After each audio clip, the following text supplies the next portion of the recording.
तणी प्रभुवीर ते संजीवनी शोषाति देखी सरितने करुणाभिनातणी हृदये करी मुनिकुंद संजीवनी समय प्रावृत तणे भाजन भरी कुंद कुंद रचो शास्त्र साथिया अमृते पुर्या ग्रंथाधिराज तारामा भावो ब्रह्मांडना भर्या अहो वाणी तारी प्रशम रस भावे नितरती मुमुक्षुने पाते अमृत रस अंजलि भरी भरी अनादिनी मूर्छा विशतणी त्वराथी उतरती विभावेथी थंभी स्वरूप भळी दौड़े परिणति तू छे निश्चय ग्रंथ भंग सगळा व्यवहारना भेदवा तू प्रज्ञाक्षिणी ज्ञानने उदयनी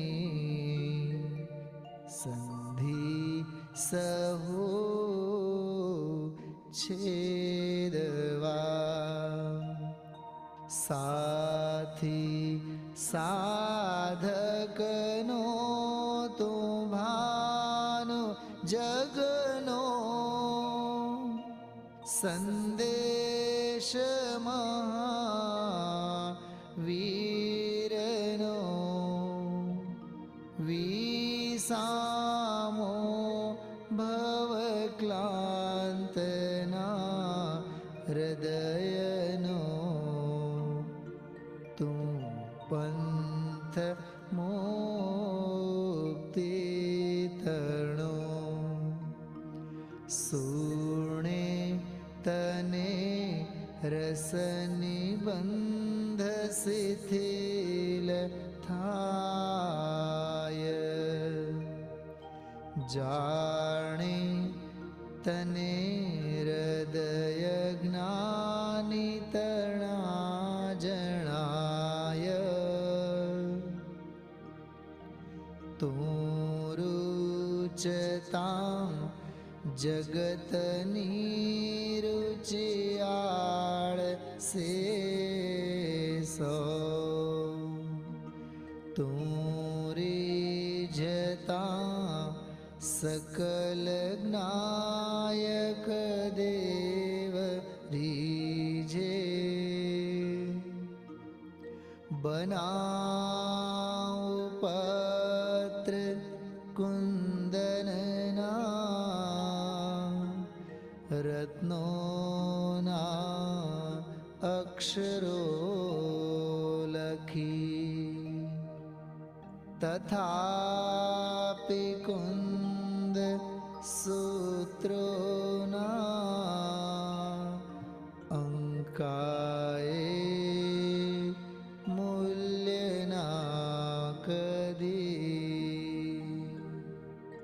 कथा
णमो अर्हन्ताडं णमो सिद्धाडं णमो वायर्याडं णमो वज्झायाडं णमो लोये सव्वसाहुळं चत्तारि मङ्गलम् अर्हन्ता मङ्गलं सिद्धा मङ्गलं साहु मङ्गलं केवलिपण्णत्तो धम्मो मङ्गलम् चत्तारि लोगुत्तमा अर्हन्ता लोगुत्तमा सिद्धा लोगुत्तमा साहु लोगुत्तमा केवलिपण्णत्तो धम्मो लोगुत्तमो चत्तारि शरणं पव्वज्जामि अर्हन्ते शरणं पव्वज्जामि सिद्धे शरणं पव्वज्जामि साहु शरणं पव्वज्जामि केवलिपण्णत्तं धम्मं शरणं पव्वज्जामि वन्दितु सौवसिद्धे धूमचलमणोऽवं गदिं पत्ते वोच्छामि समय पाहुड मिणमो सुद केवली भणिदम।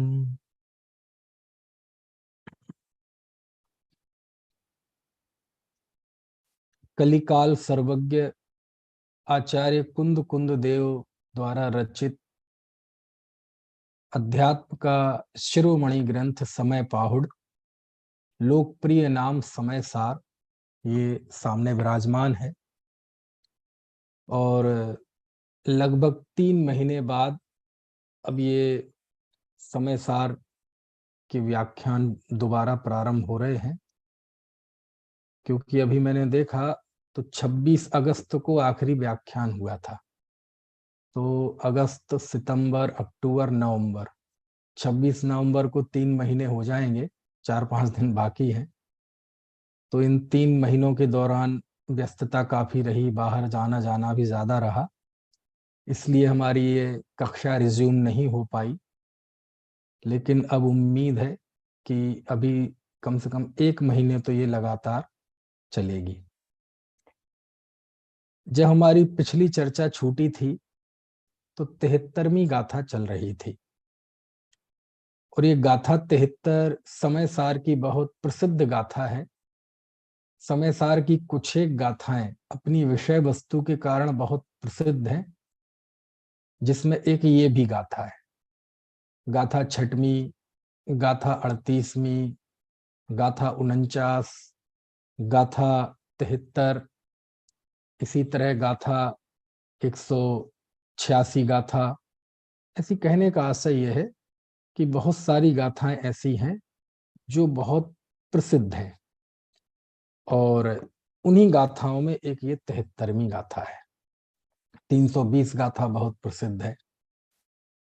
इस 73वीं गाथा में चूंकि कर्ता कर्म अधिकार प्रारंभ हो चुका है, और मैं पहले भी अनेक बार बता चुका हूं कि समय सार की अध्यायों के रूप में जो परिकल्पना की, अध्यायों का जो विभाजन किया, वो आचार्य अमृतचंद स्वामी ने किया।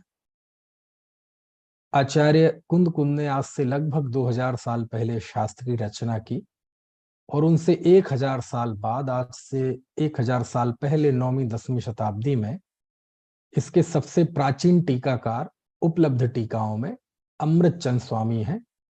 उन्होंने इस पर आत्मख्याति टीका लिखी, और जब आत्मख्याति टीका लिखी तो फिर उन्होंने समय सार को विभागों में, अधिकारों में विभाजित किया।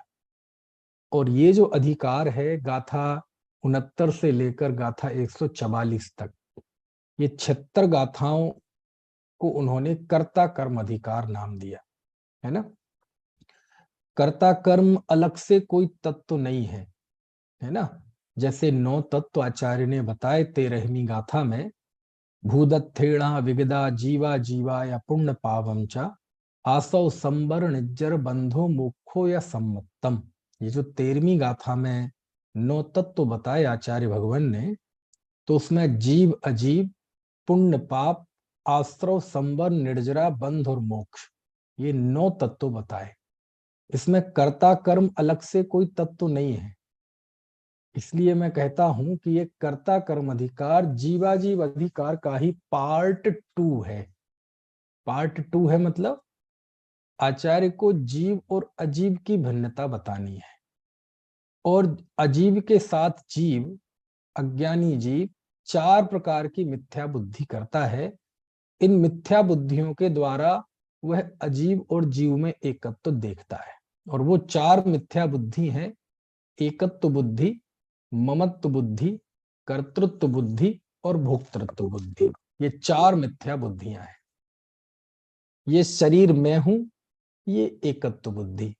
ये शरीर मेरा है, ये ममत्व बुद्धि। शरीर का मैं करता हूं, ये कर्तृत्व बुद्धि। और शरीर का मैं भोगता हूं, ये भोक्तृत्व बुद्धि।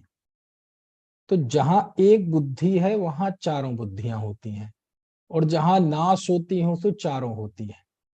ऐसा नहीं होगा कभी कि कोई ये कहे कि मैं शरीर मैं नहीं हूं और ना शरीर मेरा है, लेकिन शरीर का मैं कर्ता भोगता हूं।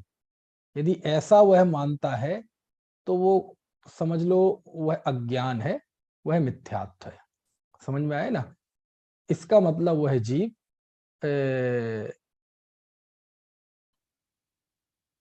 इसका मतलब उस जीव ने अभी समय सार को नहीं जाना, क्योंकि भिन्नता में चारों बुद्धियों का नाश होता है। ठीक है, चलिए 1 मिनट, ये जरा मैं थोड़ा टेक्निकल गड़बड़ कुछ हो रही है। नहीं, ठीक है। आपको आवाज बराबर आ रही है मेरी? कोई दिक्कत तो नहीं आ रही किसी तरह आ की? रही भाई साहब, आ रही। अच्छा, फिर ठीक है, ठीक है, ठीक है। चलिए, तो जब जीवाजीव अधिकार का विषय क्या है? जीव और अजीव की भिन्नता बताना। तो जब वो जीव और अजीव की भिन्नता बताई जाएगी तो स्वाभाविक है उसमें 4 बुद्धियों का निषेध होना चाहिए। और जीव अजीव अधिकार में, यानी पहली आ रही है। पहली 68 गाथाओं में आचार्य ने एकत्व और ममत्व बुद्धि का निषेध, ठीक है, एकत्व और ममत्व बुद्धि का निषेध किया है। लेकिन अभी काम पूरा नहीं हुआ, क्योंकि 2 ही बुद्धियों का तो निषेध किया। जब 2 और बुद्धियों का निषेध हो जाएगा तब हकीकत में जीव और अजीव की भिन्नता होगी। तो यहाँ आचार्य अब कर्तृत्व की ओर से कर्ता कर्म के प्रसंग के द्वारा जीव अजीव की भिन्नता बताते हैं, क्योंकि कर्ता कर्म अधिकार में भी जीव अजीव की भिन्नता ही बताई है। क्योंकि आचार्य को बताना एकत्व विभक्त है, पर से भिन्न और अपने स्वभाव से अभिन्न, ऐसा ज्ञायक तत्व बताना ही आचार्य का उद्देश्य है। और पर से भिन्नता और स्वभाव से अभिन्नता बताने के लिए कर्ता कर्म संबंधी भ्रांति भी दूर होना जरूरी है ना। इसलिए मैं कहता हूं कि कर्ता कर्म अधिकार भी जीवाजीव अधिकार का ही पार्ट 2 है, क्योंकि उसमें भी भिन्नता बताई है। ठीक है, यही कारण है कि जब दोनों अधिकार मिला के जब भिन्नता बता दी जाती है तो फिर आखिरी में आचार्य पक्षातिक्रांत की बात करने लगते हैं, मानो समय सार पूरा हो गया हो कि अब मैंने भिन्नता बता दी है। अब जो जीव निश्चय और व्यवहार दोनों को छोड़ता है वह जीव वही समय सार है, और हकीकत में उसी ने ही समय सार को जाना है। खैर, तो ये मैंने पुराना ही विषय दोहराया, क्योंकि मैं जानता हूं 3 महीने हो गए हैं क्लास छूटे हुए, और 3 महीने में दुनिया बहुत बदल जाती है ना। बहुत सारी चीजें अपडेट होना बाकी रह जाता है। अरे ये कंप्यूटर भी बार बार कुछ समय बाद अपडेट मांगता है। आजकल ऐप चलती हैं, वो भी कुछ समय बाद अपडेट चाहती हैं। तो ये क्लास भी जब 3 महीने बाद दोबारा प्रारंभ हो रही है, तो थोड़ा विषय अपडेट हो जाए। ये अधिकार शुरू हुआ था 69 गाथा से, और 69 गाथा से अभी कर्ता कर्म का सीधा प्रसंग शुरू नहीं हुआ, वो प्रसंग शुरू होगा 75वीं गाथा से। लेकिन कर्ता कर्म के विषय तक पहुंचने के लिए गाथा 69, 70, 71, 72, 73, 74, ये 6 गाथाएं, ये संक्रमण काल की गाथाएं हैं। संक्रमण काल की मतलब परिवर्तन का काल। परिवर्तन के काल से आशय ये होता है कि जैसे कहा जाए आजकल दिन कब होता है, रात कब होती है, तो कहते हैं ऐसे कोई अचानक दिन नहीं होता, अचानक कोई रात नहीं होती। 5:30 बजे के बाद उजेला धीरे धीरे घटना शुरू हो जाता है, 6, 6:15 बजे तक बिल्कुल अंधेरा हो जाता है। तो वो जो दिन से रात का बदलने का समय होता है, उसी को बोलते हैं बदलाव का समय, है ना। जैसे आप देखते होंगे ठंडी से गर्मी का सीजन अथवा गर्मी से ठंडी का सीजन कोई एक दिन में नहीं आ जाता, है ना, धीरे धीरे आता है। जैसे जब बारिश के बाद ठंड के दिन आते हैं अक्टूबर नवंबर महीने में, तो ऐसा थोड़ी है कि कल तक तो पंखा चल रहा था, 5 पे एसी चल रही थी, और अचानक सुबह हुई और हम मफलर और बढ़िया डबल डबल स्वेटर पे आ गए, ऐसा थोड़ी होता है। पहले एसी बंद होती है, फिर पंखा चलता है, फिर पंखा 5 से 4 पे आता है, 4 से 3 पे आता है, फिर पंखा बंद होता है ना। फिर हाफ टी शर्ट निकल के फुल टी शर्ट पे आते हैं, फिर कुछ दिनों बाद हाफ स्वेटर पे आते हैं, फिर दिसंबर आते आते पूरी बाहों की जर्किन जर्सी जैकेट पहनते हैं, फिर धीरे धीरे जनवरी आते आते मफलर पहन जाता है। तो ये सब क्रमशः होता है ना। ऐसे ही जब ठंड से गर्मी आती है, तो इसी क्रम में पहले मफलर उतरता है, फिर पूरे बाहों की जर्सी उतरती है, फिर हाफ बाजू की उतरती है, फिर स्वेटर उतरती है, फिर फुल शर्ट उतरती है, फिर हाफ टी शर्ट पे आ जाते हैं। ये मैंने पुरुषों की अपेक्षा से बताए, समझ में आया ना। तो कहने का आशय यह है कि ये अचानक नहीं होता। सर्दी से गर्मी आना भी अचानक नहीं होता, और गर्मी से सर्दी आना भी अचानक नहीं होता। दिन से रात भी अचानक नहीं होती, और रात से दिन भी अचानक नहीं होता। तो ये जो बदलाव का समय होता है, इसी कहते हैं संक्रांति काल, संक्रमण काल या संधि काल।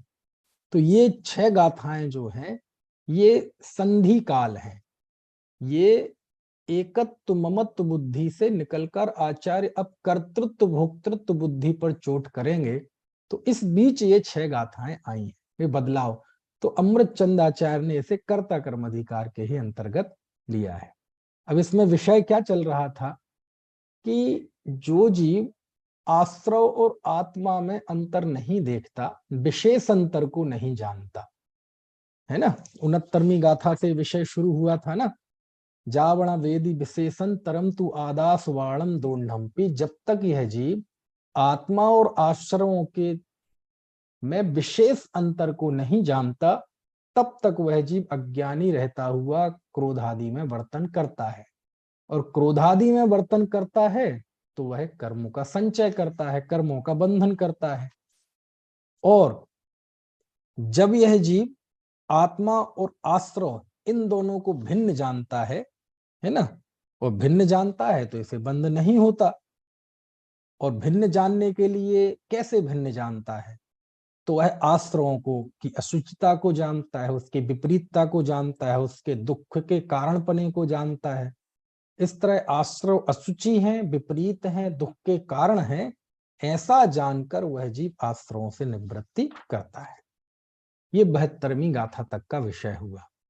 अब हम 73वीं गाथा पढ़ेंगे, इस 73वीं गाथा में वह अभी तो 72वीं गाथा में आचार्य ने दूर खड़े रहकर ये बताया। क्या बताया? कि वह आश्रमों को अशुचि, है ना, अशुचि जानता है, विपरीत जानता है और दुख का कारण जानता है। इस प्रकार वह आश्रमों से निवृत्त होता है। तो एक तो होती है दूर खड़े रहते हुए टिप्पणी, और एक होती है उस व्यक्ति की ओर से टिप्पणी। अभी तो ज्ञानी ये खड़ा है और इसको देखकर दूर से ये टिप्पणी कर रहे हैं कि जीव आश्रमों को अशुचि, अपवित्र और दुख का कारण जानकर उससे निवृत्ति करता है। अब दूर खड़े रह के नहीं, बल्कि वह व्यक्ति कैसे निवृत्त होता है आश्रमों से। समझ में आया ना? अभी तो था दूर खड़े रहकर, है ना, थर्ड पर्सन कि करता है। अब आया वो फर्स्ट पर्सन, उत्तम पुरुष, है ना। क्या फर्क है दोनों में, पता समझ में आ गया? दूर खड़े रहकर ये कहना कि यह जीव आश्रमों को दुख का कारण जानकर, है ना, विपरीत जानकर, अशुचि जानकर उससे निवृत्ति करता है, ये तो हो गई दूर खड़े रहकर टिप्पणी। अब वह जो जीव आश्रमों से निवृत्त हुआ है, वह जीव कैसे निवृत्ति करता है? समझ में आया ना? अब दूर खड़े रह के बात नहीं है, अब उस व्यक्ति तक पहुंच रहे हैं कि वह जीव स्वयं कैसे निवृत्त होता है। तो वो बात 73वीं गाथा में है। समझ में आया ना? 72वीं गाथा में क्या था? थर्ड पर्सन, है ना, आश्रमों को अशुचिता, उसकी विपरीतता और दुखों के कारण को जानकर जीव आश्रमों से निवृत्ति करता है। कौन जीव? बोले कोई भी जीव। अभी एक सामान्य कथन है। अब वह जीव जो आश्रमों से निवृत्त हो रहा है, हुआ है, अब वहां की तरफ से अब उसकी अनुभूति में उतरते हैं कि वह जीव कैसे निवृत्ति करता है। समझ में आया ना? तो एक दूर खड़े होकर टिप्पणी थी 72वीं गाथा। अब 73वीं गाथा दूर खड़े रहकर टिप्पणी नहीं है, अब आचार्य उसकी अनुभूति में बैठकर बोल रहे हैं। समझ में आया ना? तो इसलिए आचार्य अमृतचंद स्वामी कहते हैं कि यह आत्मा किस विधि से आश्रमों से निवृत्त होता है, उसके उत्तर स्वरूप ये गाथा कही है। थोड़ी सी चर्चा हम पिछले व्याख्यान में कर चुके हैं, लेकिन चूंकि 3 महीने का गैप हो गया, इसलिए मैंने सोचा फिर से थोड़ा सा हम इस गाथा को पढ़ें ताकि एकदम बातें ताजा हो जाएं सब। ठीक है? तो एक बार 73वीं गाथा हम पढ़ते हैं, है ना। पहले इसका वांचन करेंगे, फिर इस पर बात करेंगे। अहमे को खलु शुद्धो ऋमौलाण दंसण समग्गो तम्मिठिदो तच्चित्तो सव्वे ए देखयम नैमि। मैं आपको सब लोग आप अनम्यूट कर लीजिए अपने आप को, और फिर अपन एक साथ आप एक साथ बोलना जरा, बोलिए। को खलु शुद्धो दंसड़ समग्गो तम्मिठिदो तच्चित्तो सव्वे देखयम नैमि। चलो बहुत अच्छा। अब थोड़ा सा इसका अर्थ देखते हैं। सबसे पहले लिखते हैं आचार्य अहम। मैंने बताया ना उत्तम पुरुष में ये गाथा, पिछली गाथा कौन से पुरुष में थी? अन्य पुरुष में थी कि जीव ऐसा करता है। अब जीव थर्ड पर्सन में बात नहीं है, अब ये फर्स्ट पर्सन में है। अहम, अहम, गाथा का पहला शब्द कौन है? अहम, वयम नहीं। अहम यानी होता है मैं, और वयम यानी होता है हम। अध्यात्म अनुभूति समूह की अनुभूति नहीं है, निजी अनुभूति है। समझ में आया ना? आध्यात्मिक साधना व्यक्तिगत होती है, सामूहिक नहीं होती। समझना सामूहिक हो सकता है, लेकिन उसकी अनुभूति व्यक्तिगत होती है, बड़ी निजी, है ना। तो आचार्य कहते अहम, अहम मतलब मैं मतलब वज्रसेन जी नहीं, है ना। मैं मतलब नितिन नहीं, मैं मतलब मैं यह, ऐसे, ठीक है। यदि हम कहें अहम मतलब ये शास्त्र पे उंगली रख के हम कहते हैं अहम, देखो ये क्या लिखा अहम, तो ये नहीं अहम, ये समझ में है ना, लिखा है शास्त्र में, है ना, शब्द शास्त्र में है, गाथा में है, लेकिन दृष्टि कहाँ, अहम, मैं यह, मैं यह मतलब यह मैं प्रत्यक्ष गोचर, अहम मतलब मैं की अनुभूति हमेशा प्रत्यक्ष होती है। क्या कहा, मैं की अनुभूति हमेशा प्रत्यक्ष होती है, क्योंकि यदि मैं ही परोक्ष हो जाऊंगा तो फिर दुनिया में प्रत्यक्ष क्या रहेगा, स्पष्ट क्या रहेगा, है ना। तो मैं की अनुभूति जो होती है वो प्रत्यक्ष है। तो मैं अहम, है ना, टीकाकार लिखते हैं मैं अहम, मैं यह प्रत्यक्ष, समझ में है ना। तो मैं यह प्रत्यक्ष स्वानुभवगम, स्वसंवेदन प्रत्यक्ष, क्योंकि अपनी सत्ता स्वसंवेदन के द्वारा ही प्रत्यक्ष होती है। यह आगम के द्वारा प्रत्यक्ष नहीं होती, गुरु के उपदेश के द्वारा प्रत्यक्ष नहीं होती, केवल ज्ञान से जैसी प्रत्यक्ष होती है वो केवल ज्ञान हमें है नहीं, अवधि ज्ञान मन है पर ज्ञान का विषय शुद्धात्मा है नहीं, रूपी पदार्थ है, समझ में आए ना। मति ज्ञान श्रुत ज्ञान सामान्यतः उसका विषय, है ना, यद्यपि 6 द्रव्य हैं लेकिन मन इंद्रियों की सहायता से जानता है, लेकिन वो ही मति ज्ञान श्रुत ज्ञान जब आत्मा को जानता है तो बिना किसी मन और इंद्रिय के निमित्त के जानता है और स्पष्ट जानता है। इसलिए अहम, अहम मतलब मैं यह, समझ में आए ना, मैं ये नहीं, शास्त्र में मैं ये नहीं, कौन सी, मैं यह, समझ में आया ना। तो ऐसा पहला ही शब्द है गाथा का, अहम, मैं, यानी बात कहां से शुरू होती है आपसे नहीं, मेरे से, समझ में आया ना। मैं यह प्रत्यक्ष स्वसंवेदन प्रत्यक्ष वाला स्वानुभव गम्य ऐसा मैं, ठीक है। तो बस मैं में ही गाथा है, बाकी जो अब गाथा में आएंगे वो तो सब विशेषण है कि अब मैं कैसा हूं, है ना तो देखो लिखा अहम, मैं एक को, मैं एक हूं, खलु शुद्धो, मैं शुद्ध हूं। कितने विशेषण हो गए, मैं एक को एक हूं, शुद्धो शुद्ध हूं, ऋममो निर्ममत्व हूं, प्राण दंसण समग्गो, और ज्ञान दर्शन से समग्र हूं। ज्ञान दर्शन से समग्र मतलब ज्ञान दर्शन से परिपूर्ण हूं, ये मेरी समग्रता है ना। कितने विशेषण हो गए गाथा में, मैं एक, शुद्ध, निर्ममत्व, ज्ञान दर्शन से परिपूर्ण हूं, और तम ही उसमें हिदो स्थित, मैं किसमें स्थित हूं, मैं एक, शुद्ध, निर्ममत्व, ज्ञान दर्शन से परिपूर्ण में स्थित हूं, समझ में आया ना।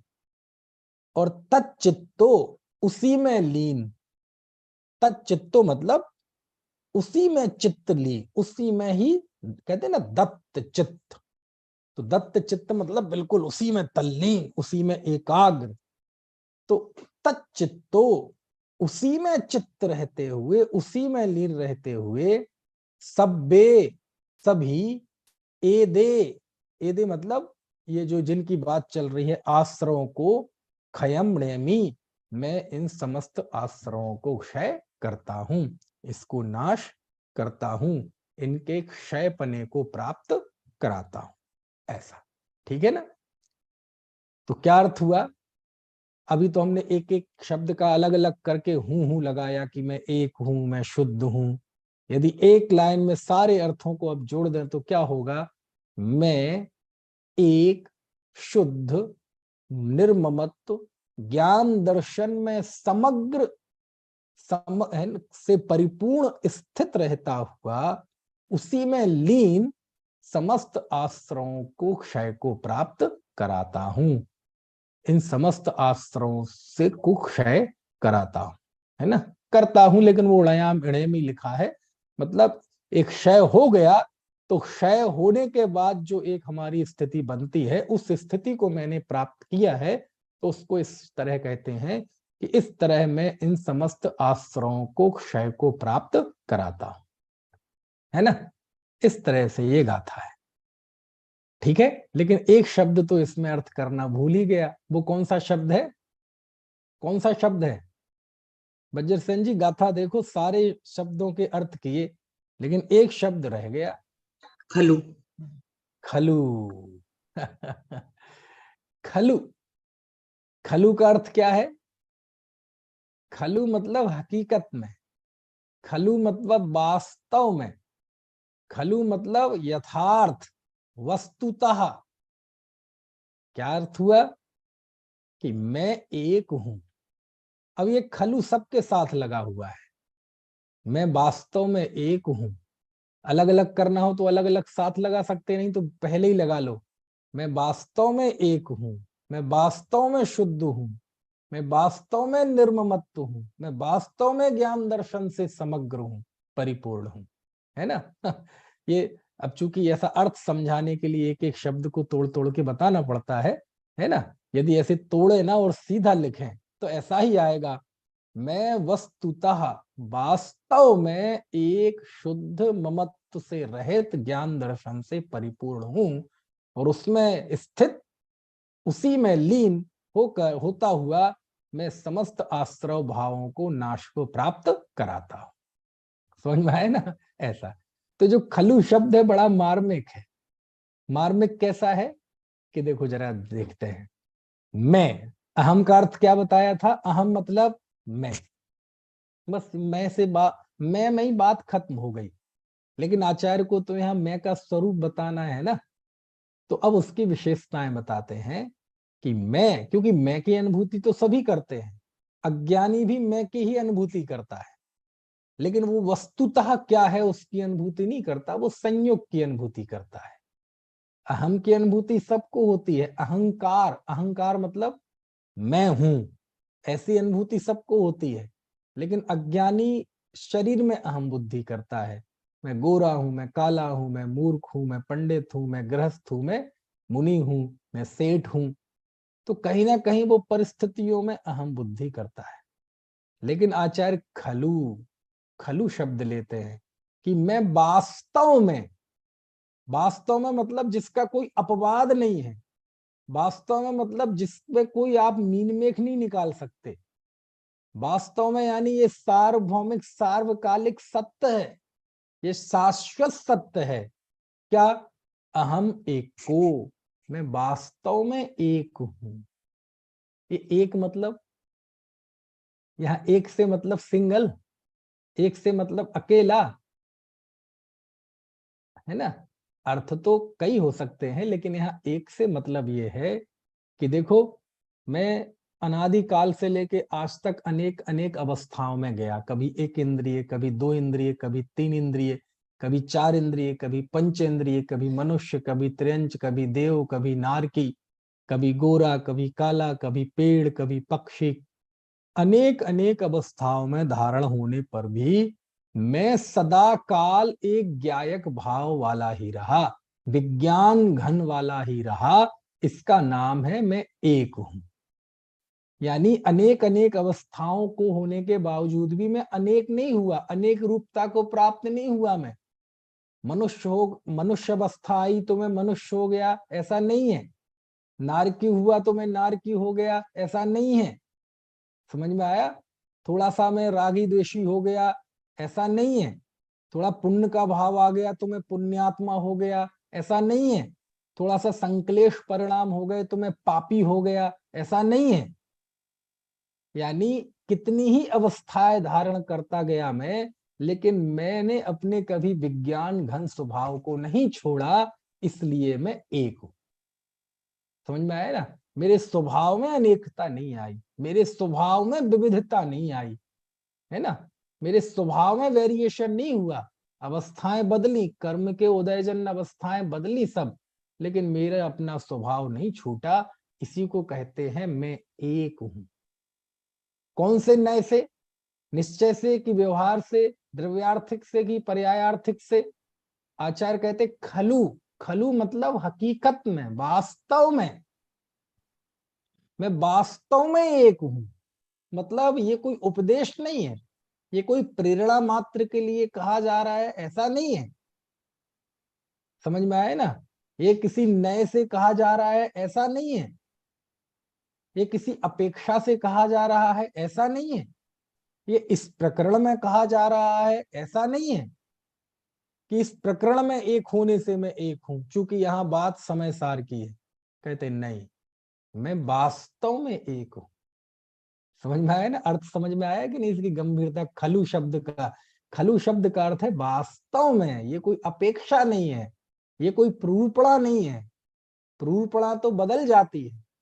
समझ में आया ना? प्रूपणा तो गति, इंद्रिय, काय मार्गणा के अनुसार बदल जाएगी। आज हम मनुष्य हैं तो काय मार्गणा के अनुसार, है ना, औदारिक शरीर वाले हैं। कल के दिन देव हो जाएंगे तो काय मार्गणा के अनुसार हमारा स्टेटमेंट बदल जाएगा, हमारी पहचान बदल जाएगी, हम वैक्रिय शरीर वाले हो जाएंगे। कल को कोई नारकी हो जाएगा तो नरक गाती वाला, नरक आयु वाला, तो ये परिचय तो बदल जाते हैं। ये प्ररूपणा है। लेकिन जब ये कहा जा रहा है कि मैं एक हूं, तो ये प्ररूपणा नहीं है। प्ररूपणा तो वो होती है जो बदल जाती है। ये वस्तुतः है, ये स्वभाव है, ये हकीकत है, ये सार्वभौमिक सार्वकालिक सत्य है। सार्वभौमिक सार्वकालिक का अर्थ होता है, सार्वभौमिक मतलब यूनिवर्सल, सभी जगह। भूमि शब्द से बना है भौमिक, तो सभी भूमियों में, यानी सब, हर एक स्थान पर। और दूसरा सार्वकालिक मतलब हमेशा, हर एक स्थान पर, यानी तीन लोक तीन काल में मैं किसी भी स्थान पर रहूं। और सार्वकालिक मतलब कभी भी रहूं, अनादिकाल पहले, वर्तमान में, चाहे अनंत काल बाद। सार्वभौमिक सार्वकालिक तौर पर मैं एक हूं। इसका नाम है खलु, इसका नाम है वास्तव में। समझ में आया ना? है, कुंद कुंद देव कह रहे हैं इसलिए नहीं, सर्वज्ञ देव कह रहे हैं इसलिए नहीं, समय सार में लिखा है इसलिए नहीं, शुद्ध ने ऐसा कह रहा है इसलिए नहीं, कोई उपदेश दे रहा है इसलिए नहीं, ज्ञानी गुरु समझा रहे हैं इसलिए नहीं। समझ में आया ना? हमें दुखों से छूटना है इसलिए नहीं, क्योंकि दुखों से छूटना है इसलिए है तो ये तो कंडीशन हो गई। आचार्य समझा रहे हैं इसलिए है, ये तो कंडीशन हो गई। ये सारी कंडीशनों को पोटली में बांध के दरिया में फेंक दिया। और आचार्य कहते वास्तव में। वास्तव में मतलब ये बात मान ही लो भैया, इसका कोई अपवाद नहीं है, इसमें कोई उपदेश, इसमें कोई प्रेरणा की बात नहीं है। ये हकीकत है, ये हकीकत है। इसमें किंतु परंतु, इफ, बट, अगर, मगर, इसमें इसका कोई काम नहीं है। इन सारी आशंकाओं को, जितने दुनिया में शब्द हैं, यानी मैं एक हूं, इसको स्वीकार करने के बीच में जितनी जितने भी शब्द है ना, प्रूपणाएं हैं, गुंजाइश हैं, वो सबको खत्म कर दिया आचार्य ने एक शब्द में। कौन से शब्द में? खलु। खलु मतलब ये हकीकत है भैया, इसको हकीकत के रूप में लेना, इसको कोई प्रेरणा के रूप में, इसको कोई शिक्षा के रूप में, इसे कोई प्ररूपणा के रूप में नहीं लेना। क्योंकि यदि हम इसे प्ररूपणा के रूप में लेंगे तो प्ररूपणा बदल जाएगी, तो ये भी बदल जाएगा। समझ में आए ना? इसे उपदेश के रूप में लेंगे तो उपदेश तो कंडीशनल होता है, हर व्यक्ति को एक सा उपदेश नहीं होता, हर व्यक्ति को अलग अलग तरह का उपदेश होता है भूमिका के अनुसार। तो वो भूमिका बदलेगी तो उपदेश भी बदल जाएगा। तो कहते नहीं, ये उपदेश नहीं है, ये शिक्षा नहीं है, ये प्ररूपणा नहीं है, ये प्रतिपादन नहीं है। और जब ये नहीं है तो मजाक तो बिल्कुल नहीं है, चर्चा तो बिल्कुल नहीं है, वार्ता तो बिल्कुल नहीं है। समझ में आया ना? ये शब्द है बहुत मार्मिक, मुझे बहुत। खलु, खलु मतलब इस बात को मान लो। समझ में आया ना? खलु का अर्थ क्या है हर्षवर्धन जी? खलु का अर्थ ये है कि बस इस बात को मान लो, ये सार्वभौमिक सार्वकालिक शाश्वत सत्य है, इसको मान लो। नहीं नहीं नहीं नहीं, वो तो ये नए की प्रूपणा है। अरे नहीं, ये वास्तविकता है। ये द्रव्यार्थिक नहीं, अरे ये वास्तविकता है। नहीं, ये तो प्रकरणगत अर्थ है। अरे प्रकरणगत अर्थ नहीं है, ये वास्तविकता है। अब ये तो समय सार है इसलिए कहा जा रहा है ऐसा। अरे ये वास्तविकता है। ये तो कुंद कुंद देव अध्यात्म के आचार्य हैं, इसलिए भेद विज्ञान की शैली की बात है। अरे ये वास्तविकता है, इसमें कंडीशन मत लगाओ कि ऐसा है ऐसा है ऐसा है इसलिए ऐसा है इसलिए ऐसा है। ऐसे ऐसे करके व्यक्ति समय सार को पढ़ के भी बंद करके रख देता है। वो इसे प्रूपणा समझ लेता है, वो शिक्षा मात्र समझ लेता है, अपेक्षा समझ लेता है, और ये कारण होता है कि वो वहां तक नहीं पहुंच पाता। कहां तक? अहम एक को, मैं वास्तव में एक हूं। यानी एक का विपरीत क्या है? अनेक। और अनेक मतलब क्या? जब आदमी व्यक्ति अपने में अनेक रूपता कैसे देखता है कि वो जहां जिस पर्याय को धारण करता है उसी पर्याय में अपनापन कर लेता है। ये अनेक रूपता का अनुभव है। समझ में आए ना? जहां जिन संयोगों में गया उन संयोगों में एकत्व कर लिया, ये उसकी अनेक रूपता है।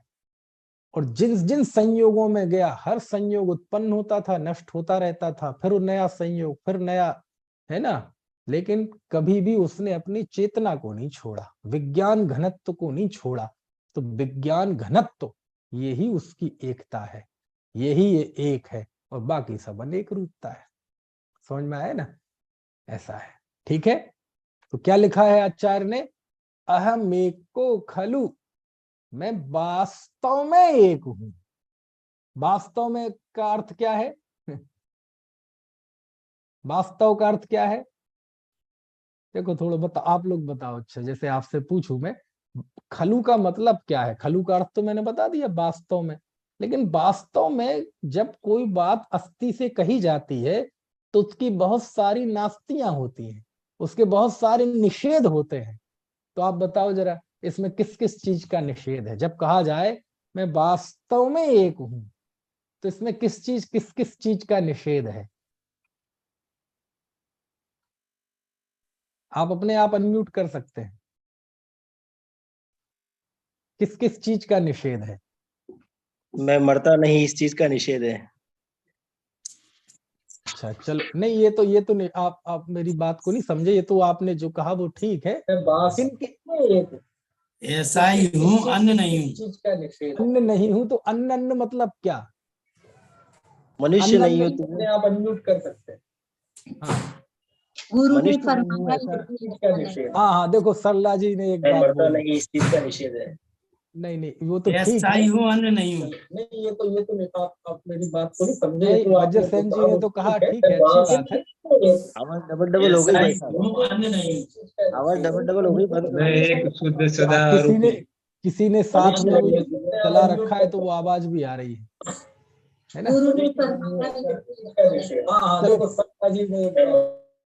चलो मैं बताता हूं। जब मैंने कहा मैं वास्तव में एक हूं, इसका मतलब इसमें किस किस चीज का निषेध है? वो तो है ही जो निषेध बता रहे हैं मनुष्य त्रेंच। वास्तव में एक हूं मतलब मैं एक हूं, ये कोई प्रेरणा नहीं है। मैं एक हूं, ये कोई प्ररूपणा नहीं है। मैं एक हूं, ये कोई उपदेश नहीं है। मैं एक हूं, ये कोई प्रकरण का अर्थ नहीं है। मैं एक हूं, ये कोई समय सार नहीं कह रहा है। मैं एक हूं, ये कोई गुरु की शिक्षा मात्र नहीं है। मैं एक हूं, ये कोई नए, ये कोई अपेक्षा नहीं है। मैं एक हूं, समझ में आया ना? ये कोई तीर्थंकर का उपदेश या प्रूपणा या निरूपण मात्र नहीं है। तो क्या हूं? मैं वास्तव में एक हूं। समझ में आया ना? ऐसा यदि शिक्षा ना भी दे रहा हो, किसी समय कोई प्रूपणा ना भी कर रहा हो, सर्वज्ञ का उपदेश ना भी हो, और जिस समय आगम ये कह रहा हो कि तुम गोरे काले गुणस्थान वाले हो, उस समय भी मैं एक हूं। समझ में आया ना? जिस समय गुरु हमारा पर्यायार्थिक नय से उपदेश दे रहे हैं, उस समय भी मैं एक हूं। यानी तीन लोक तीन काल में सदा काल, बिना किसी अपेक्षा के, बिना किसी उपदेश के, बिना किसी शिक्षा के, बिना किसी है ना औपचारिकता के, बिना किसी नए प्रमाण आदि के, मैं वास्तव में एक हूं, स्वभावतः एक हूं, मैं वस्तुतः एक हूं। समझ में आया ना? तो इन चीजों का निषेध है ना। मैं एक हूं, इसमें तो निषेध इस बात का है, कौन सा, कि मैं मनुष्य नहीं, त्रंच नहीं, देव नहीं, नारकी नहीं, गोरा नहीं, काला नहीं। लेकिन मैंने प्रश्न पूछा था खलु, वास्तव में का क्या अर्थ है? वास्तव में का अर्थ ये है बस ये कि ये मात्र कोई प्ररूपणा नहीं है भैया। समझ में आए ना? ये कोई शिक्षा मात्र नहीं है, हकीकत, एक्यूरेसी, सार्वभौमिक, सार्वकालिक। ये आज मैं एक हूं, कल को मैं अनेक हो जाऊंगा, ऐसा नहीं है। पहले मैं अनेक था, आज एक हो गया, ऐसा नहीं है। मैं तीनों काल में एक हूं। भगवान ने कहा इसलिए मैं एक हो गया, निश्चय ने कह रहा है इसलिए मैं एक हो गया, वाणी में आ गया इसलिए मैं एक हो गया, ऐसा नहीं। हकीकत में मैं एक।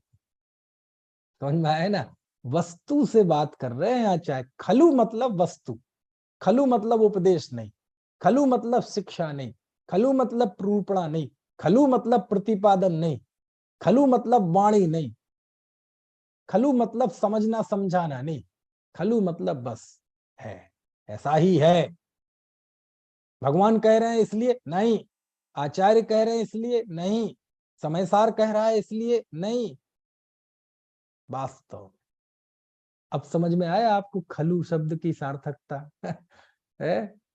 आचार्य कह रहे भैया ये कोई प्रूपणा मात्र नहीं है, ये कोई नए कथन मात्र नहीं है, ये कोई परिपाटी से किया हुआ कथन मात्र नहीं है कि मैं एक हूं। आचार्य कहते खलु, वास्तव में। समझ में आया ना? मुझे बड़ा भाता है ना? खलु, अहमेक को खलु, बस खत्म है। मैं हकीकत में एक हूं। तब वो चूंकि चूंकि अभी समय सार की बात है और निश्चय नहीं की, तो खत्म कर दी ना बात। यानी समय सार बंद तो मैं एक नहीं रहूंगा, अनेक हो जाऊंगा। नहीं नहीं, देखो यहाँ बात शुद्ध नय की है इसलिए एक हूं।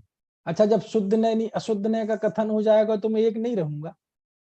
देखो ये तो चूंकि भेद विज्ञान का उपदेश है, तो भेद विज्ञान की प्रूपणा में ऐसा कहा जाता है कि मैं एक हूं। अच्छा, जिस समय भेद विज्ञान की प्रूपणा नहीं होगी, व्यवहार की प्रूपणा होगी, उस समय मैं अनेक हो जाऊंगा, एक नहीं रहूंगा। अरे ये तो आचार्य महाराज शिक्षा दे रहे हैं। अच्छा, जिस समय शिक्षा नहीं दे रहे होंगे उस समय मैं अनेक हो जाऊंगा। आपको बात समझ में आ रही मेरी कि नहीं? खलु, खलु, खलु, खलु, खलु है। खलु शब्द का बहुत मार्मिक प्रयोग है जगह जगह पे, है ना? जहां खलु शब्द आ जाता है ना, वो बात बहुत मजबूत हो जाती है ना? चारित्रम खलु धम्मो, चारित्र ही वास्तव में धर्म है। तो प्रूपणा है ये? अरे प्रूपणा नहीं है, वास्तव में है। अपेक्षा है कोई? अरे अपेक्षा नहीं, वास्तव में है। भगवान कह रहे हैं इसलिए है? अरे नहीं, वो वास्तव में है। आचार्य अभी चारित्र की बात कर रहे हैं इसलिए है? अरे वास्तव में है। चारित्र की मुख्यता है इसलिए है? अरे नहीं, वो वास्तव में है। तो खलु का अर्थ समझ गए ना आप? खलु का मतलब होता है निरपेक्ष सत्य। समझ में आया ना? जहां कोई कंडीशन नहीं हो, जहां कोई वाणी की बात ना हो, जहां बात वस्तु में बैठकर की जाए, वस्तु स्वरूप में बैठकर की जाए, तो फिर आचार्य खलु शब्द का प्रयोग करते हैं। कुछ बात समझ में आ रही है कि नहीं? अहम एक को खलु, मैं वास्तव में एक हूं। है निश्चय न ऐसे, अरे मैं वास्तव में एक हूं। आचार्य का उपदेश है, अरे नहीं, मैं वास्तव में कभी अनेक रूप नहीं होता, मैं सदाकाल विज्ञान घन स्वभावी हूं, मैं एक हूं। ऐसा लिखते हैं आचार्य। कुछ बात समझ में आ रही है कि नहीं? कितना बढ़िया। और अहम, यहां से शुरू बात होती है। मैं, शास्त्र में जो लिखा वो नहीं, मैं निश्चय से, है ना? वो बोलने में आता ही है निश्चय से, वास्तव में। लेकिन खलु शब्द, अहम एक को खलु, मैं वास्तव में एक हूं। ये उपदेश नहीं है, मैं वास्तव में एक हूं। ऐसा देखो, अहमेक को खलु, मैं वास्तव में एक हूं, और कैसा हूं? खलु शुद्धो, ये खलु तो सबके साथ लगा हुआ है, मैं शुद्ध हूं। शुद्ध का अर्थ क्या है? अब शुद्ध का अर्थ होता है, शुद्ध के विपरीत हमें देखनी पड़ेगी अशुद्धता। तो अशुद्धता क्या है? तो आचार्य इसकी व्याख्या करते हैं टीकाकार कि कर्ता कर्म करण आदि कारक प्रक्रिया से पार होने से मैं शुद्ध हूं। मतलब अशुद्धता क्या है? कर्ता कर्म करण संप्रदान अपादान अधिकरण, ये षट कारक की प्रक्रिया, ये अशुद्धता है।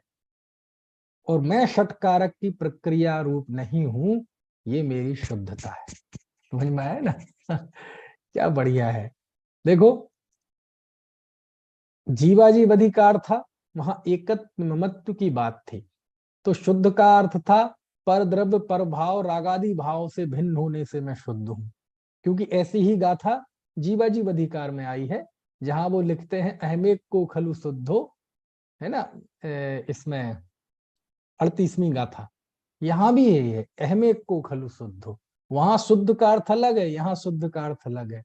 वहां शुद्ध का अर्थ किया था एकत्व ममत्व बुद्धि की दृष्टि से, यहाँ शुद्ध का अर्थ किया है कर्ता और कर्तृत्व और भोक्तृत्व बुद्धि की दृष्टि से। कैसे? षट कारक की प्रक्रिया से पार होने से मैं शुद्ध हूं। तो देखो, वो कर्ता कर्म अधिकार का टेस्ट आ गया ना, उसका असर आ गया ना। क्यों?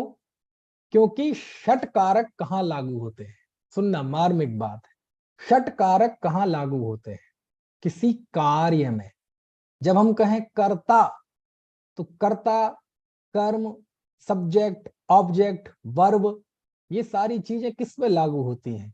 कोई कार्य जब हो तो उसका कर्ता होता है। घड़ा एक कार्य है, तो उसका जब हम अनुसंधान करेंगे तो बात आएगी कि मिट्टी इसका कर्ता है, कुम्हार इसका निमित्त है, सारी चीजें। तो जब भी आपको कर्ता कर्म करण की बात करनी हो तो वो किसी कार्य पर लागू होती है। समझ में आती है क्या कहा? कर्ता कर्म आदि की बात करने के लिए कार्य की जरूरत है।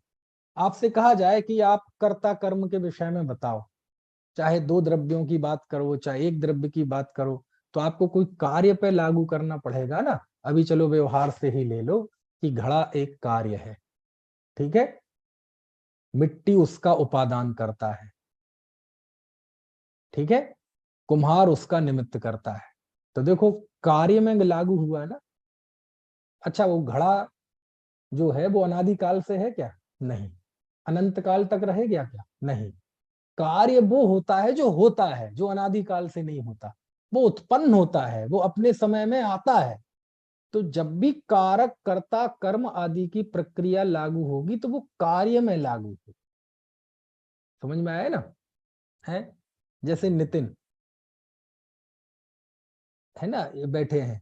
कितने बच्चे हैं नितिन आपके? दो हैं, उंगली बता रहे, दो हैं। ठीक है, मतलब दो अच्छा, एक नितिन जी ये भी बैठे। मान लीजिए ये मैं नितिन शास्त्री से कह रहा हूँ, सूरत वालों से, आप दो बच्चों के पिता हैं, तो बचपन से ही थे आप पिता? बोले नहीं। आप कहा कि ये पिता हैं, तो पिता कब कहा जाता है? जब पुत्र हो, पुत्र या पुत्री संतान हो तो पिता कहलाते हैं, और संतान ना हो तो पिता पने का व्यवहार ही संभव नहीं। समझ में आया ना? मान लीजिए आपके बेटे की उम्र 10 साल है, पहला बेटा, तो आपके पुत्र की उम्र 10 साल है, तो पिता की उम्र कितनी है? पिता की उम्र भी 10 साल ही है। क्यों? पुत्र की जितनी उम्र है पितृत्व की भी उतनी ही उम्र है। समझ में आया ना? नितिन की उम्र हो सकती है 40 साल, लेकिन बेटे के पिता की उम्र तो उतनी है जितने साल का बेटा, उसके पहले पिता थे कहाँ? समझ में आया ना? अच्छा बताओ, प्रधानमंत्री नरेंद्र मोदी की उम्र कितनी है? 72 है। अरे प्रधानमंत्री की उम्र तो वर्तमान में प्रधानमंत्री, हाँ, 5 3 8 साल है केवल। 8 साल है। नरेंद्र मोदी की उम्र हो सकती है ज्यादा, लेकिन प्रधानमंत्री नरेंद्र मोदी की उम्र तो उतनी है जितना प्रधानमंत्री का काल है। समझ में आया ना?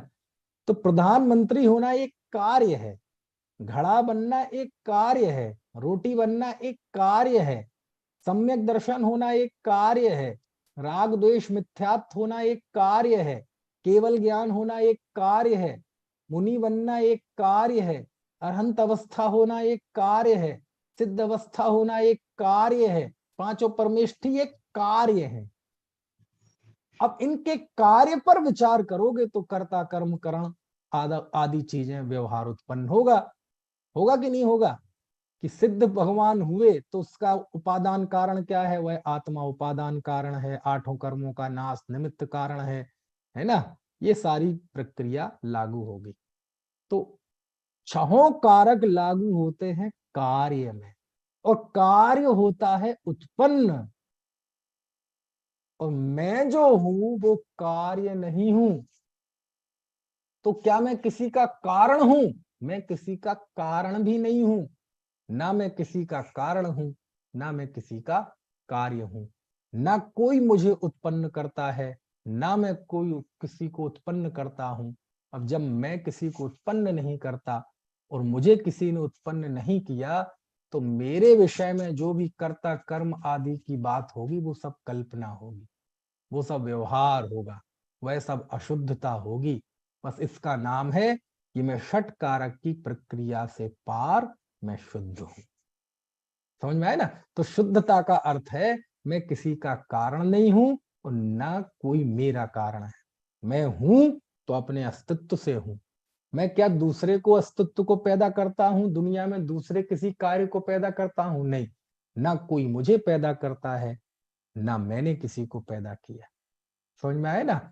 ना मैं किसी का करता हूं, ना कोई मेरा करता है। ना मैं किसी का कर्म हूं, ना कोई मेरा कर्म है। ना मैं दुनिया में किसी का साधन हूं, ना कोई मेरा साधन है। ना मुझ में से कुछ कार्य होता है, ना मैं किसी में से होता हूं। ना दुनिया में मेरे लिए कोई कार्य होता है, ना मैं किसी के लिए हूं। समझ में आया ना? ना मेरा किसी से संबंध है, ना किसी का मेरे से संबंध है। ना मुझ में कुछ होता है, ना मैं किसी में होता हूं।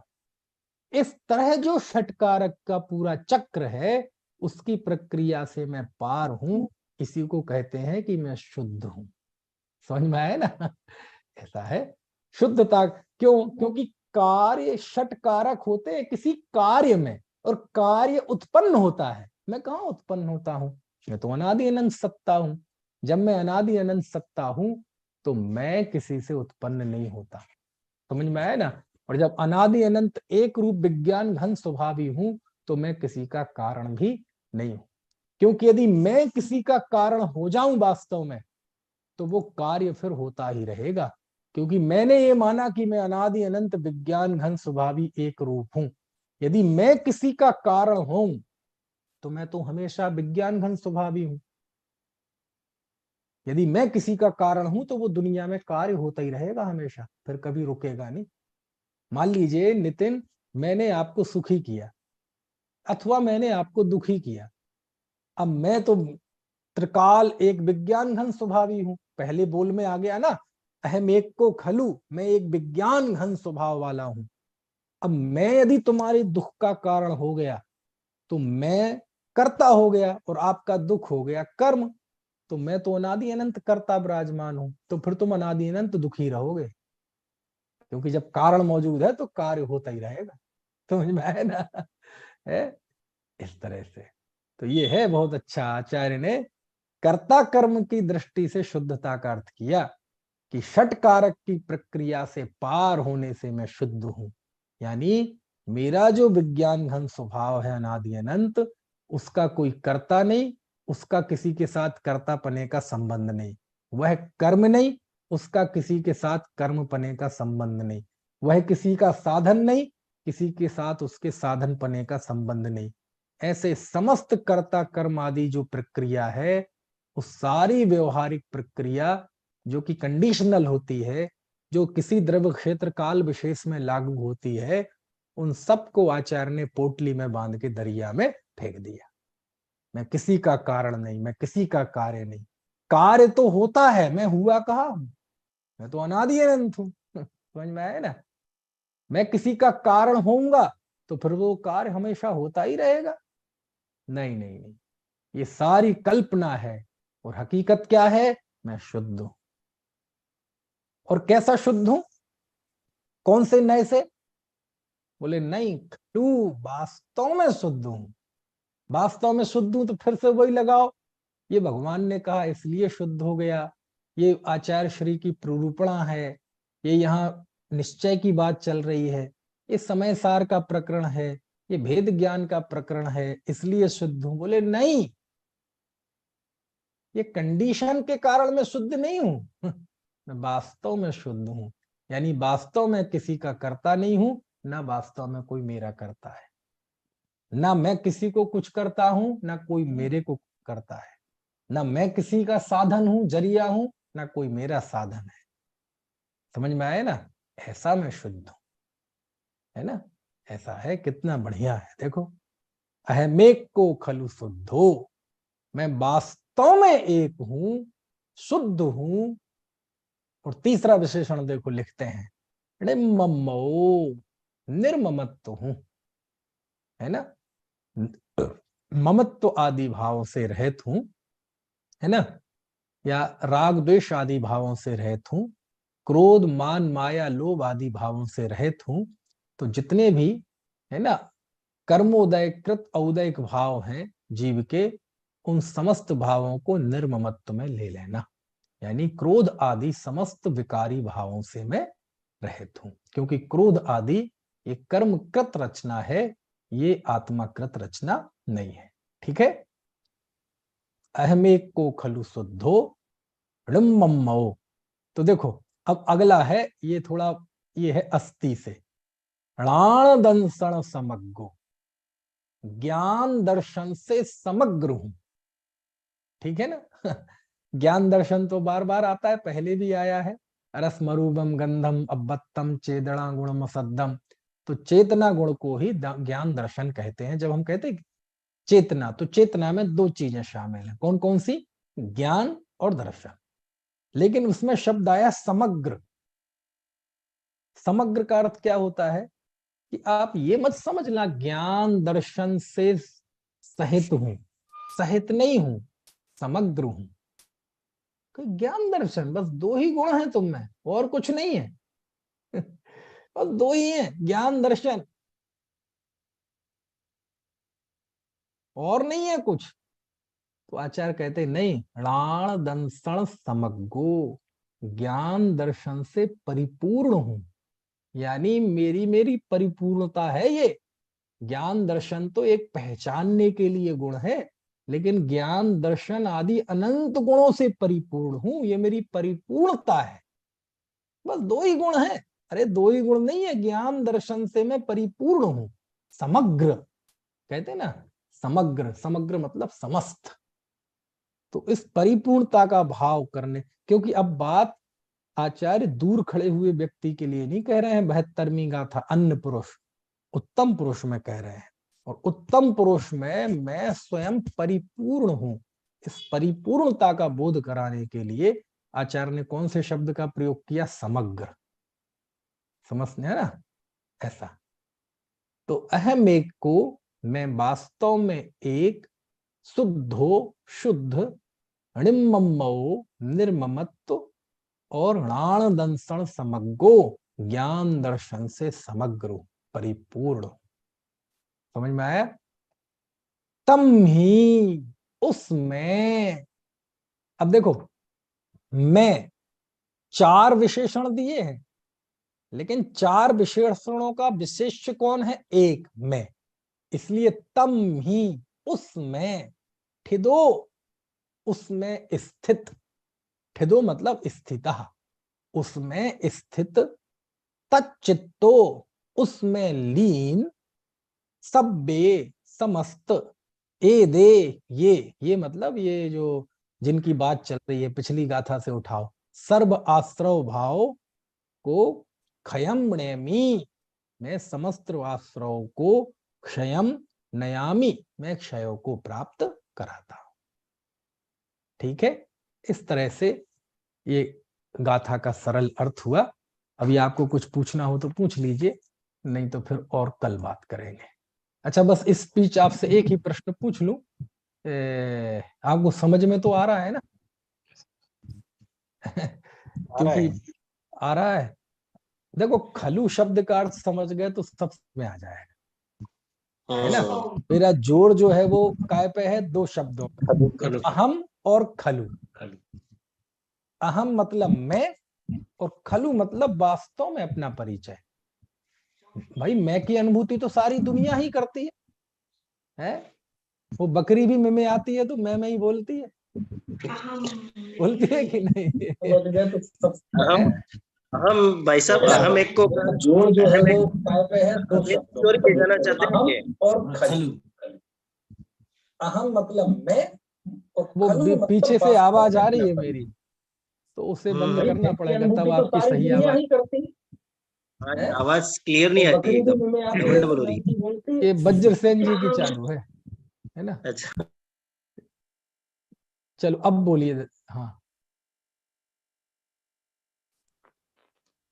हम एक को कह करके तो भाई साहब अभेद अभेद की ओर ही ले जाना चाहते हैं आचार्य देव अपने को।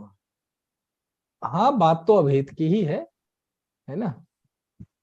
लेकिन वो गाथा में जो, देखो, बात 72वीं गाथा में भी वही कह रहे हैं, 73वीं गाथा में भी वही बात है, लेकिन 72वीं गाथा में दूर खड़े हुए कह रहे हैं आचार्य कि जीव आश्रव भावों को असुचि, दुख का कारण और विपरीत भाव जानकर वह उससे निवृत्त होता है। ये तो आचार्य ने दूर खड़े रह टिप्पणी कर दी। अब लिख रहे हैं आचार्य उत्तम पुरुष में वही बात। तो कैसे वह निवृत्ति करता है? तो निवृत्ति में सबसे महत्वपूर्ण है मैं, अहम। अहम भी कैसा? वास्तव में। अब वास्तव में मैं कैसा हूं, तो उसकी जो विशेषताएं आचार्य ने बताई, शुद्ध, एक, निर्ममत्व, ज्ञान दर्शन से परिपूर्ण, ऐसा मैं। मतलब ये समय सार का वो बिंदु है जहां तक अनुभूति तक आचार्य हमें ले जाना चाहते हैं कि जीव यदि इस अनुभूति तक पहुंचेगा कि मैं वास्तव में एक शुद्ध ममत्वहीन ज्ञान दर्शन से समग्र हूं, ऐसा वह जीव आश्रयों से निवृत्त होगा। एक तो होता है जीव सिद्धांततः आश्रयों से निवृत्त 14वें गुण स्थान में जाके, समझ में आया ना?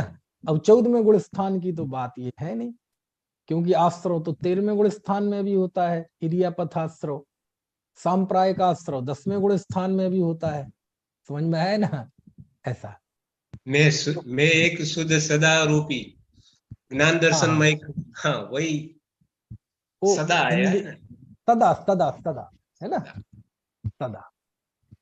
बहुत भाई साहब, ये जो कारक चक्र की, जो षट कारक चक्र की जो प्रक्रिया है, वो कहकर आचार्य देव ये कहना चाहते हैं कि शुद्ध अशुद्ध पर्यायों का कर्ता मैं नहीं, कारण मैं नहीं, ऐसा कहना चाहते हैं?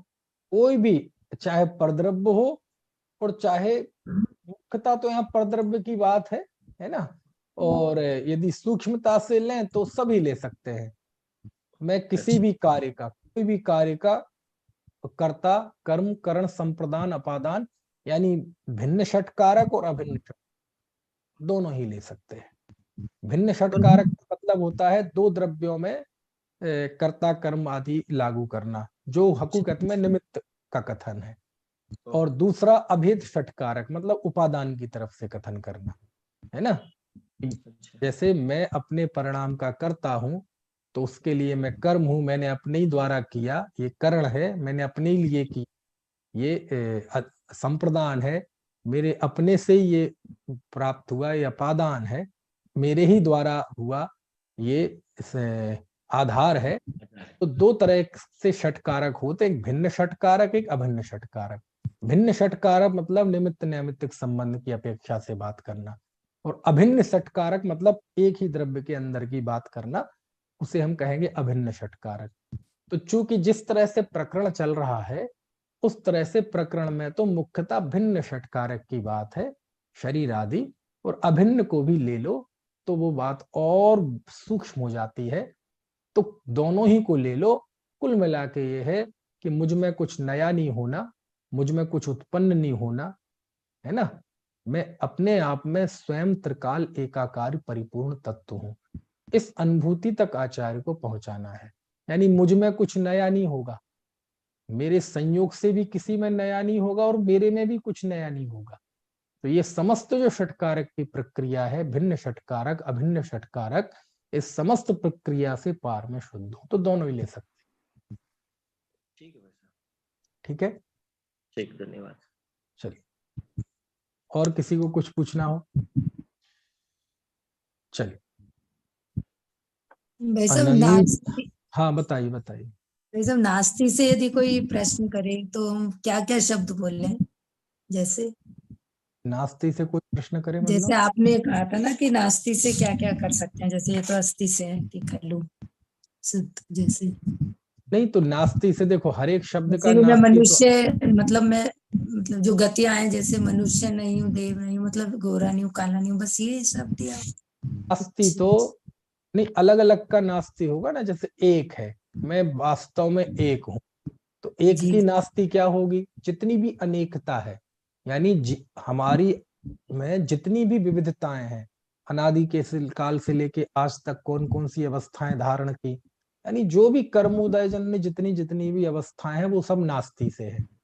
मैं मनुष्य नहीं, त्रेंच नहीं, नारकी नहीं, देव नहीं, गोरा नहीं, काला नहीं, मूर्ख नहीं, मोटा नहीं, पतला नहीं, रागी नहीं, द्वेषी नहीं, पुण्यात्मा नहीं, पापात्मा नहीं, जो भी हुआ हमारे साथ, वो सब में नहीं, वो नास्ति में आ जाएगा। ठीक है, ठीक। चलिए। अनंत धर्मणस्तत्त्वं पश्यन्ति प्रत्यगात्मा, अनेकांतमयी मूर्तिर्नित्यमेव प्रकाशताम्। जावाणी के ज्ञान से